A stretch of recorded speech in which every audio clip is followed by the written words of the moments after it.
But let me tell you something, Dr. King. There's something you have to learn. Please don't look down on anybody. Don't even look down on yourself. Don't look down on anybody in your life, no matter what you are, no matter who you are. Never you ever, because God could use the next person to uplift you. When I was working in Ochodi, I had these garage boys. They were my friends. And one happened to belong to a family that had this large expanse of land in Alagbado. And he took me there to show me their property. I helped them to bring some buyers. A week later, after I got the employment, they sent for me, the entire family. They had about 400 plots of land. They said they were giving it to me to sell on behalf of the 400 plots of land. Yes, in Alagbado. Apart from Nureni Yusuf, the former Air Vice Marshal, may so rest in peace, I don't think there was anybody who owned anything apart from families bigger than me by 1991 over there. So they gave me to sell. That's where you have AIT now and some other. They gave them to me to sell for 5,000 naira in 1990. 400 plots of land. Yes, each one 5,000 naira. And what will be my own? I asked them. They said anything you put on top is yours. We're not going to pay you commission. So I started settling. I saw the first 6 plots. The first thing I did was to go to National Concord, the Chief MKO Abiola's National Concord, one of the biggest newspapers in those days. I went there, I put my money there, run adverts. It was selling like hotcake. So if I'd sold 10 plots, I'll be making 50,000. In those days, 20,000 can buy you a brand new car. So I was making millions.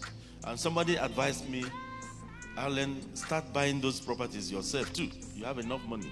So I now floated Allen Onyema and Company, the real estate company. So I bought about 87 of those plots myself. At the time, I increased my price to 20,000, 30,000. So money was everywhere. Of course, I had my own share of stupidity as a young person. I was living in Airport Hotel for 2 years. Yes. I had my... and that was wrong. I like that confession. Yeah. That my own share. Oh Lord. Don't you ever emulate that. Because youthful exuberance, but I was working very hard. What happened was that I didn't have time to start looking for houses. In those days, Ikeja was the in thing, and I never liked houses with 3-bedroom flat, 1 toilet. So to get anything that is en suite in those days was difficult. So I said, okay, let me go to the hotel, and I left where I was squatting. So I went there. That was how I ended up staying there for 2 years without knowing it. So even when I married in 1993, my wife, when she came in 1992, she visited me and she thought I had a house. And when we went to the hotel, she thought I left something there I wanted to pick. And I said, this is where I stay. The girl started crying.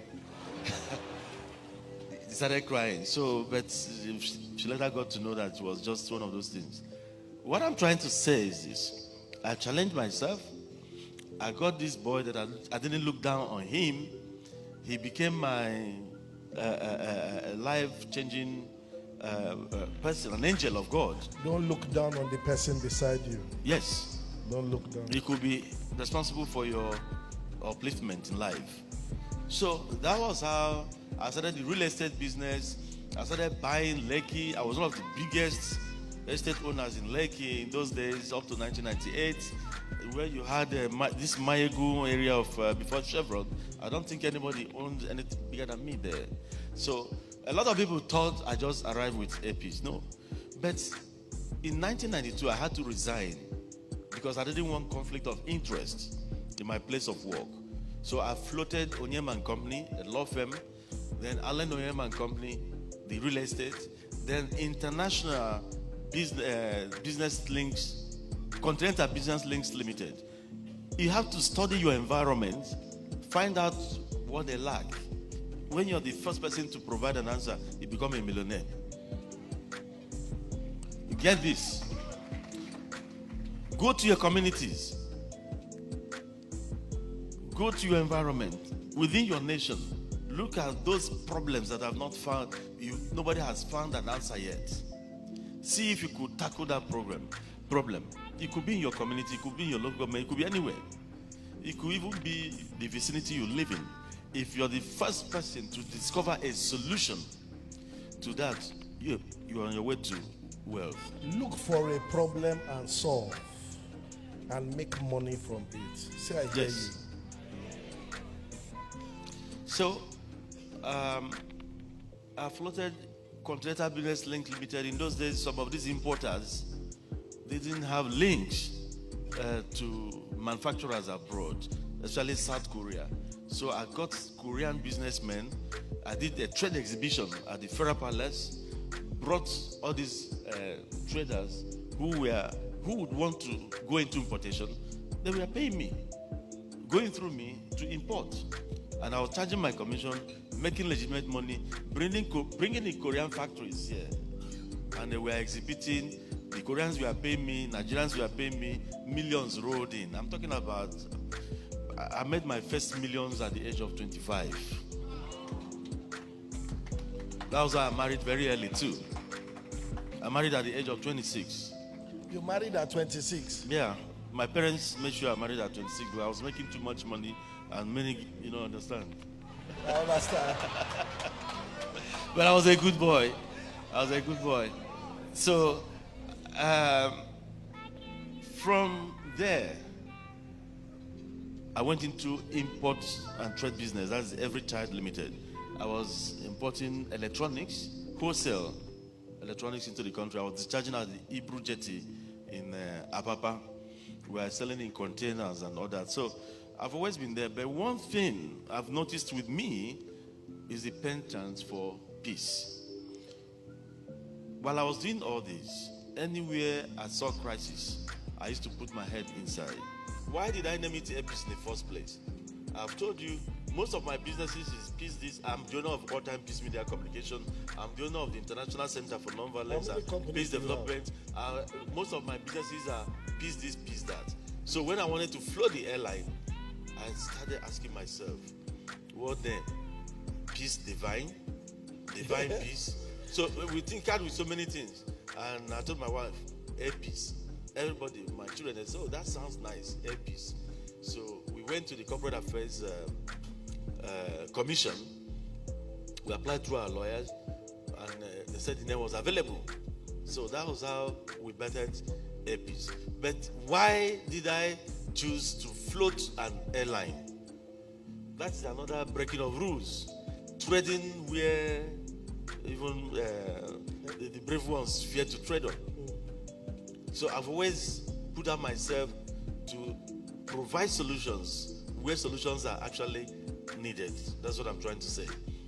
In 2007,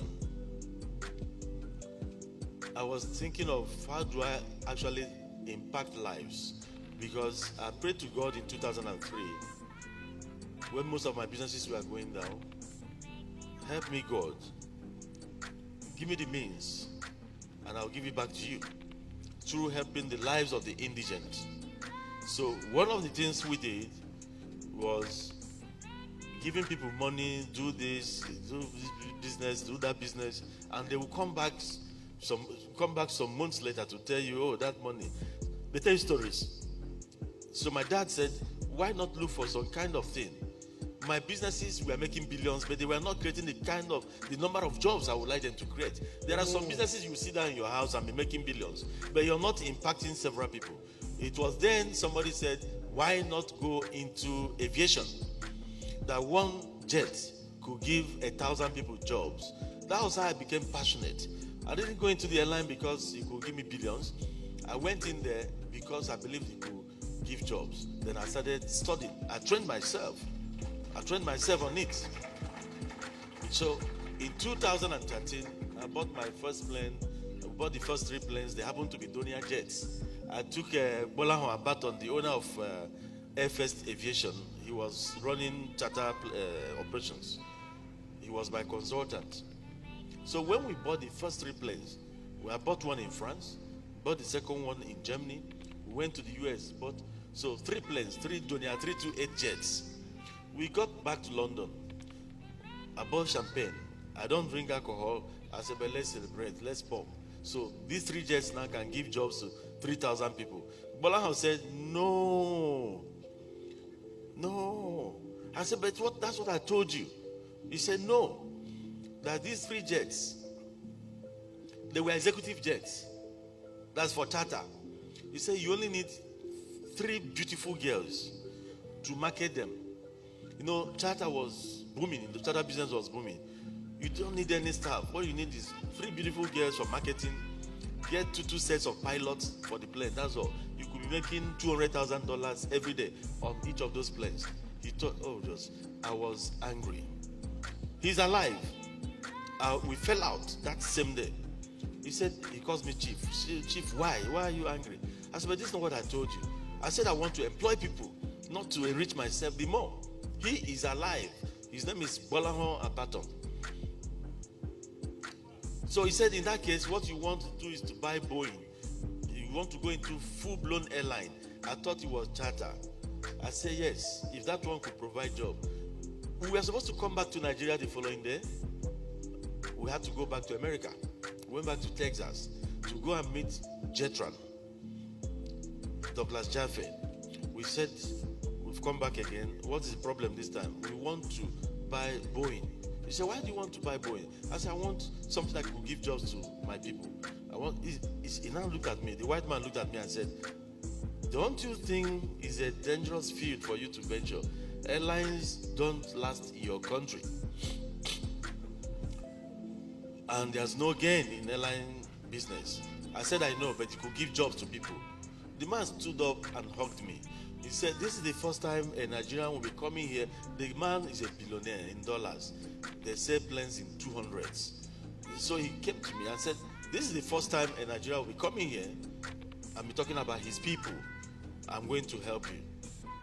So, if I tell you the amount I paid for my first 4 Boeing 737, it's only God Almighty. You can explain it. Peanuts. That was how I started with 7 planes. And that, it happens that is the first time any Nigerian airline will be starting with more than 2 planes. I started with 7. And you packed it for almost 1 year. So. And they didn't give me license. Shebi, they say my airline belongs to Mama Peace. Mama Peace was in power, yet I didn't get license for almost 2 years. Is that possible? It's not possible. Allen, I have to beg you now, because if we sit here, we won't go to that. But one of the things I want to tell everybody here, Allen Onyema is a proud lion. Allen Onyema is a living hero. Thinkation. While I was growing up, I was told about heroes. Heroes are people that have died. People that you hear in books. But today we have a living hero. And we recognize you today. We celebrate you today. We acknowledge you today. Is there any disruptor in the house?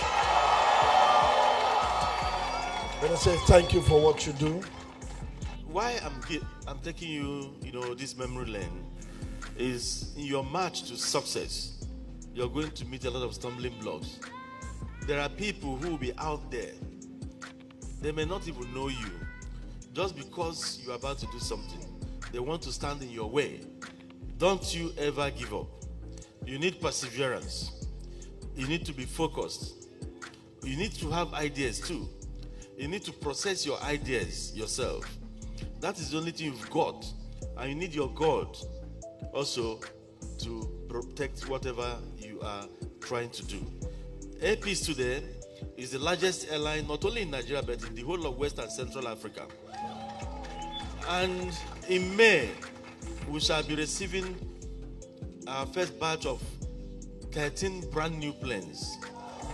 Nobody can stop us as long as God is on the throne, because God will remain on the throne. But one thing I leave with you today is this. 1, Think of how you can touch lives of that other people other than yourself. You might think you're nobody. If you have 1,000 naira, there's somebody who doesn't have even a penny. Out of your 1,000, try and see how you could benefit that other person who doesn't have any. You don't need to be a millionaire to start thinking about selflessness. You need to be selfless in your thoughts, because even the Bible says, love thy neighbor. You need to be selfless in your thoughts. You must try at all times to also be patriotic to your nation. You must seek those things that add values to the community, to the society you live in. Put yourself last in your considerations, and the rest will be history. God bless you all. Thank you. Come on, put your hands for Allen Onyema.